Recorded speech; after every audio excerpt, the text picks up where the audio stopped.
Granny locked me in my room and she won't let me out. She says it's because I was bad. Sometimes I do bad things. Ever since my mommy went away.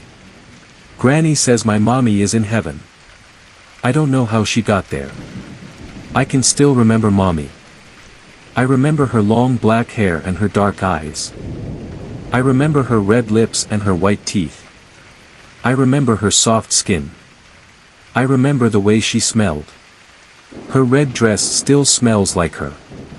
It's hanging in the wardrobe in her bedroom. Granny keeps mommy's room locked. She says I'm not allowed in there, but I know where she hides the key. Sometimes when Granny falls asleep I sneak in there and smell mommy's red dress. I have a friend called Mary Ann. She lives across the street. Sometimes she comes over to my house to play. She came over today. We were playing with dolls. Granny told me, don't go into your mother's room. Okay, I said. When Granny took her nap, I told Mary Ann, let's play dress up. I took the key from Granny's hiding place and unlocked the door to Mommy's bedroom. We went inside. It was almost too dark to see. This is where my mommy lives, I said. You don't have a mommy, Mary Ann said. That made me angry. I opened the wardrobe and took out the red silk dress. This is my mommy's dress, I said. I held it up to show her. It stinks, Mary Ann said. No it doesn't, I said. It smells like flowers. It smells like dead things, she said. That made me even more angry. Who's that? Asked Mary Ann. She was pointing at a picture. That's my mommy, I said. Isn't she beautiful? She's ugly, Mary Ann said. She has creepy eyes and her teeth are weird. No she hasn't, I said. She looks like the most beautiful girl in the world. She looks like a dead thing, Mary Ann said. That made me the angriest of all. I don't remember what happened then. I think I heard Mary Ann screaming. I don't remember why. It was dark and I almost couldn't see. I couldn't hear anything except Mary Ann screaming. I think something bad happened.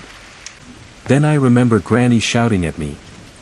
She was crying too. She took the red dress off me. She was really rough and she kept hitting me. I was crying too. Granny fetched a washcloth and wiped the blood off my face. She told me over and over how bad I was. Then, she dragged me all the way upstairs and locked me in my room. I looked out the window and saw Granny in the backyard.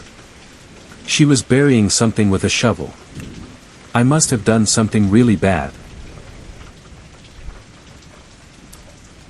It was the 9th of February, 1855 when the devil's footprints first appeared. The townspeople in country Devon, England woke up that morning to find thousands of mysterious tracks in the snow. The tracks resembled footprints left by a cloven hoof and they extended through an area that covered several towns. The mysterious footprints were found to go up the sides of walls, into gardens, onto roofs, up and down the sides of fences, where it was impossible for any person or animal to go. Some of the tracks just came to a stop in the middle of nowhere as if their owner had suddenly vanished. Some stopped abruptly and continued after a large break and others stopped at high walls, only to continue on the other side, leaving the snow on top of the wall untouched. A set of footprints even went across the river Exe, continuing on the other side as if whoever or whatever had left them had passed straight across the water. A feeling of deep unease spread through the people who lived in the area and many believed that the footprints could only have been made by the devil himself. There were also rumors about sightings of a devil-like figure in the Devon area during the scare. Many townspeople armed themselves and attempted to track down the beast responsible, without success. There were those who refused to believe that the footprints had been made by the devil. They came up with their own theories. Some said the townspeople might have been nuts and imagined the whole thing. Others thought that the tracks could have been left by hopping mice. Some theorized that a balloon might have floated across the landscape trailing a rope, making odd tracks in the snow on its way.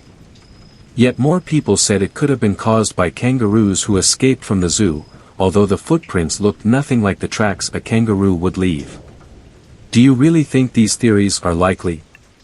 Perhaps it is easier to believe in unlikely explanations rather than accept that the devil visited Devon one cold winter's night and stalked through the towns, looking for sinners to drag down to hell. Today, the devil's footprints remain an unsolved mystery and the strange phenomenon is still unexplained.